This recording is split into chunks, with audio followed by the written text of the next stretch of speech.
kadib markii imtixaanka lagu kala saarayo 17 qof ee ka mid ahaa dadkii isugu soo haray inay u tartamaan agaasimo waxeedka dowladda hoose ee degmada Gaalkacyo ee jigooyinkeedaas ayaa waxaa ka hadlay xildhibaan Cabdixakiin Macalin Daahir oo ka mid ah guddiga loo xil saaray arrimaha dowladda hoose ee degmada Gaalkacyo waxaana uu ka warramayaa natiijada 6 qof ee ku guuleysatay imtixaankii loogu tartamayay boosaskii ka banaanaaday dowladda hoose ee degmada Gaalkacyo.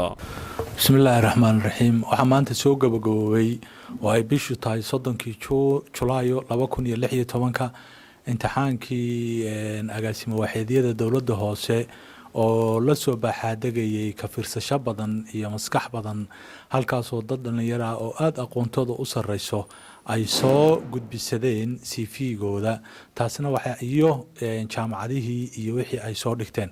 halkaasi waxay cadeynaysaa in dhammaan dadku ay u heelan yihiin in ay shaqo abuur helaan.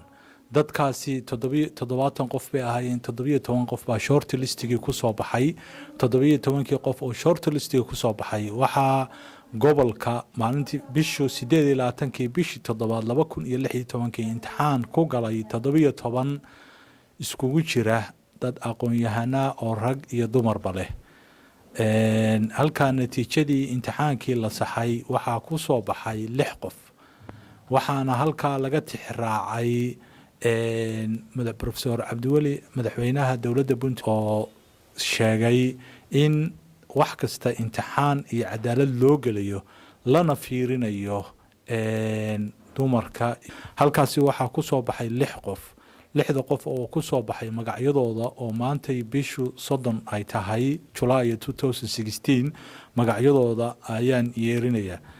magaca koowaad Hiba Cabdullaahi Maxamed, magaca labaad Maxamed Cabdiraxmaan Xalane, magaca saddexaad Cabdiqani Khaliif Cali Cumar, magaca afaraad Cabdifataax Yuusuf Xirsi, magaca shanaad Nadiiro Maxamed Cabdi, magaca lixaad Cabdiqani Maxamed Faarax. dadkaasi waa dadkii kartidooda iyo aqoontooda 6 xubnood ugu soo baxay. iyagana waxaan kula dardaarmaynaa inay u shaqeeyaan si daacadnimo leh oo cadaalad leh oo dadkooda iyo dalkoodaba ay wax ku tarayaan. waxaan kale oo u sheegaynaa in wax kasta saas imtixaan loogu qaadi doono oo qofkii aqoontiisii iyo caqligiisii iyo maskaxdiisii saas heerka keento loo qaadan doono jagooyinka. Zubair Sheekh Cabdi Samnis TV Gaalkacyo.